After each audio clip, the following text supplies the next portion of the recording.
கடத்துக்குள்ளே இருக்கிற ஒன்று எப்படி நீ இல்லைன்னு சொல்கிற? அதான் காத்துனுக்கிறேன், சொல்லி சொல்லி பார்க்குறேன், காத்துனுக்கிறேன். ஒவ்வொரு வாரமும் யாருன்னா புரிஞ்சிருமான்னு பேசிக்கிறேன், விதவிதமாக பேசி பார்க்குறேன், பல பல தலைப்பில் பேசி பார்க்குறேன், என்ன தான் சொல்லி பார்க்குறேன். போன வாரம் சத்சங்கத்தில் கூட தெளிவாக சொன்னேன். என்ன சொன்னேன்? எப்போதும் நான் சொல்லுவேன், இரு, எப்போதும் எப்படி இரு, யாரை மகிழ்ச்சியாக வச்சுக்கோ, உன்னை மகிழ்ச்சியாக வச்சுக்கோ. உன் இருத்தலே யாருக்காக? உன்னை மகிழ்ச்சியாக வச்சுக்கிறதுக்கு, உன்னை கொண்டாட்டமாக வச்சுக்கிறதுக்கான இருத்தல் தான் இங்கே இருக்குது. அதனால் யார் மகிழ்ச்சியாக இருக்கணும்? நீ மகிழ்ச்சியாக இருக்கிறதுக்கு என்ன வேணும் உனக்கு? நீ மகிழ்ச்சியாக இருக்கிறதுக்கு உனக்கு என்ன வேணும்னு யாருக்கு தான் தெரியும்?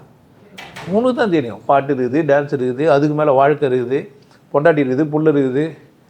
யாரை பார்த்துமே ரசிக்க முடியும், யாரை பார்த்துமே வெறுப்பாக பார்க்குறேன். உன் கண்ணுக்கு யாருமே அழகாக தெரில. அசிங்கமான உன் பொண்டாட்டி ரொம்ப அழகான உனக்கு புரியவே மாட்டேங்குது. ஏன் தெரியுமா?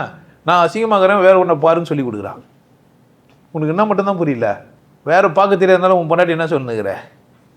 நான் ஒழுக்கலாமல் தான் நடந்துப்பேன், நீ என்ன பண்ண? ஒழுக்கமானவள பார்த்துக்கோன்னு சொல்கிறா, இல்லை சொல்கிறான். அப்படி தான் அதுக்கு அர்த்தம். கட்டுப்படுத்துகிறான் அப்படின்னு நீ எப்படி சொல்கிற? கட்டுப்படுத்துகிறான்னு எப்படி நீ சொல்கிற? கட்டுப்பட நீ தயாரானதுனால தான். இல்லைண்ணா பிரச்சனை எங்கே? உங்ககிட்டே அங்கேயா? நான் அதான் பார்க்குறேன், எப்போனா உங்ககிட்ட நீ அவுத்துருவியா? திரும்பவும் சொல்கிறேன், நான் ஒரு முல்லை மாதிரி, நான் முல்லை மாதிரியா பிரயோஜனம் இல்லை. முடிச்சு அவுத்து என்ன பண்ணுறேன்? நீயா போய் திரும்ப நாட்டு போட்டுக்கிறேன்.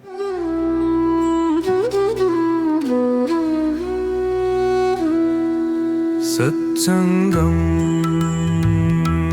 சத்சங்கம் சிவயோகி வழங்கும் சத்சங்கம் சத்சங்கம்.